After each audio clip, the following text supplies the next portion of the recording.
Bienvenue. Aujourd'hui, on se penche sur un cas assez impressionnant. Une chaîne YouTube qui stagnait un peu de vues, pas beaucoup d'abonnés, le genre de situation que pas mal de créateurs connaissent, malheureusement. Oui, c'est assez classique au début.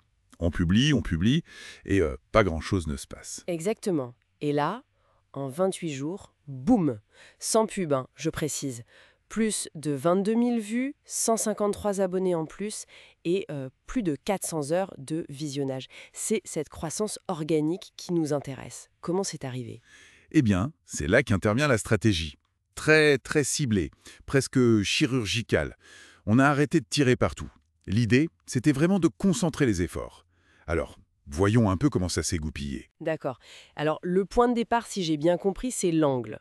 L'angle d'attaque. La niche IA, bon, c'est porteur, mais c'est surtout la façon d'en parler qui a changé. Des titres très, comment dire, Polarisant, peut-être? accrocheurs, oui. Voilà, polarisant. Du genre, l'IA va-t-elle te remplacer ou forme-toi ou sois remplacé. Des trucs qui font réagir, quoi. Qui arrêtent les gens quand ils scrollent. C'est exactement ça. Le titre devient un crochet émotionnel. Ce n'est plus juste une description factuelle.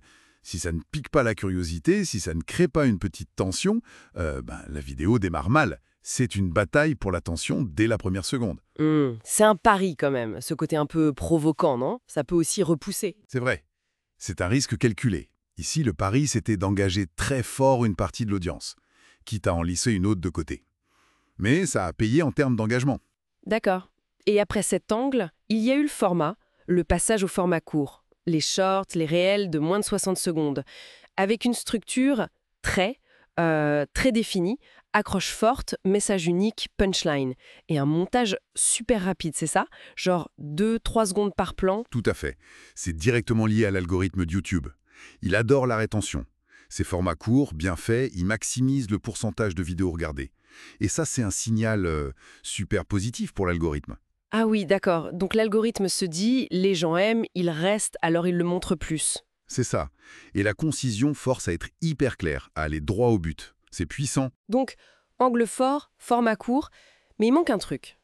L'optimisation technique, c'était la troisième clé. Absolument. C'est le travail de fond, souvent moins visible, mais essentiel sur la durée. Publier, c'est bien, mais optimiser, c'est mieux. Donc oui, des titres forts, des descriptions bourrées de mots-clés pertinents pour la cible.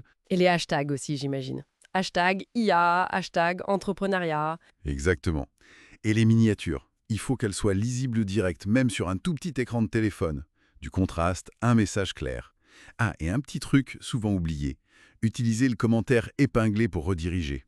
Vers une autre vidéo, vers un email. C'est simple, mais ça marche. Et tout ça mis ensemble, ça a créé cet effet boule de neige.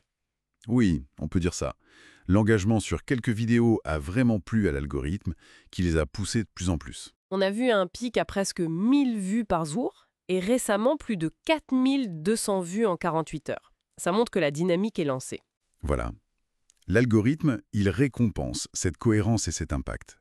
Ce n'est pas magique, c'est juste comprendre comment la plateforme fonctionne et lui donner ce qu'elle attend, tout en parlant vraiment à son public. Si on devait retenir les leçons principales de ce cas, qu'est-ce qui est vraiment important? Plusieurs choses, je dirais. 1.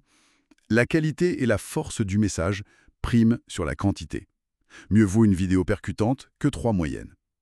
2. L'importance ahurissante du titre et de l'accroche. Les premières secondes sont cruciales. 3. L'algorithme, c'est pas l'ennemi. Si on lui envoie les bons signaux, en s'adressant clairement à une audience précise et régulièrement, il devient un allié. Et les shorts pour gagner des abonnés vite? Oui, ça, c'est le 4e point. Le potentiel est là, clairement. On a vu plus 100 abonnés en quelques jours grâce à ça. C'est efficace quand c'est bien fait. Donc en gros, pour percer sur YouTube aujourd'hui sans payer de pub, il faut cette combinaison, hein. Stratégie hyper ciblée, message qui touche et une optimisation technique sans faille. C'est une très bonne synthèse. Il suffit pas d'être là, quoi. Il faut savoir comment communiquer efficacement. Avec l'algorithme, oui, mais surtout avec les gens. Ce qui amène une dernière petite réflexion. Une fois qu'on a réussi ça, qu'on a capté l'attention, qu'on a les vues, les abonnés qui arrivent vite, Oui. la question c'est « et après ?» Comment on transforme cette attention un peu flash, attirée par un titre choc, en une vraie relation? Comment on nourrit cette audience pour qu'elle reste? Exactement. Comment aller au-delà des chiffres et construire une communauté engagée sur le long terme? Ça, c'est peut-être le défi suivant.